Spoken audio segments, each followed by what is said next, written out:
আসসালামু আলাইকুম রহমতুল্লাহ বরাকাতু। অষ্টম পর্ব আউলিয়া কেরামদের অবদান।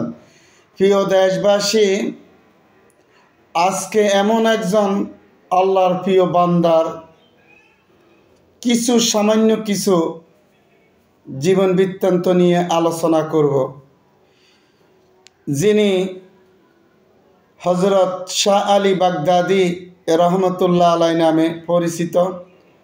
838 খ্রিস্টাব্দ হিজরি সনে তিনি তুগলক বংশের শেষ সুলতান নাসিরউদ্দিন মাহমুদ শাহের রাজত্বকালে প্রায় 100 জন দরবেশকে সাথে নিয়ে বাগদাদ থেকে দিল্লিতে ইসলাম প্রচারের উদ্দেশ্যে আসেন। কিছুদিন অবস্থান করার পর বাংলার অভিমুখে ইসলাম প্রচারের উদ্দেশ্যে আসেন। লক্ষ্য করুন, এই মহান আল্লাহর ওলি তৎকালীন বাগদাদের সুনামধন্য বাদশাহ ফখরুদ্দিন শাহের জ্যেষ্ঠ পুত্র ছিলেন। তিনি দুনিয়ার আরাম আয়েশ সব ভুলে গিয়ে ইসলাম প্রচার প্রসারের জন্যে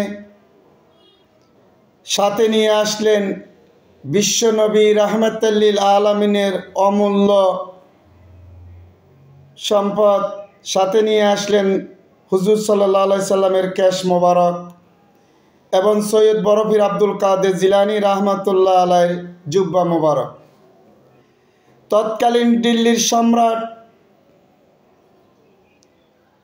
এই মহান আল্লাহর ওলিকে তৎকালীন বাংলাদেশের ফরিদপুরের জেলার 12,000 বিঘা পরিমাণ একটি পরগনা হজরত শাহ আলী বাগদাদি রহমতুল্লাহ আলাইহি নামে লিখিতভাবে দান করেন।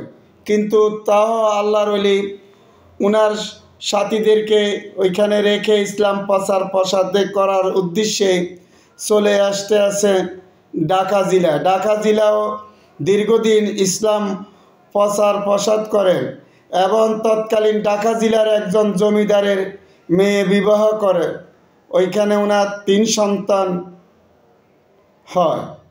প্রমাণ পাওয়া যায় যে আল্লাহর ওলি ছিলেন দুনিয়ার আরাম আয়েশ সব ভুলে গিয়ে এরকম মহান আল্লাহর ওলিরা নিজের জন্মভূমি এবং আরাম আয়েশ বাদশাহের রাজত্বই ভুলে গিয়ে আল্লাহর ধ্যানে মশগুল হয়ে ওনারাই সবসময় বলতেন, ইলাহি আনতা মাকসুদি ওরে যাও কামাতে লোবি তারাকত দুনিয়া ও মা ফিহা।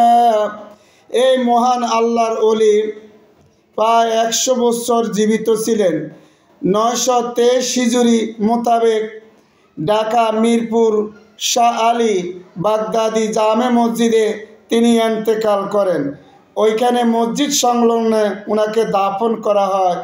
তার জ্বলন্ত প্রমাণ ইসলামী বিশ্বকোষ ও কেসাসুল আউলিয়া। আসসালামু আলাইকুম রহমতুল্লাহ বরকাত।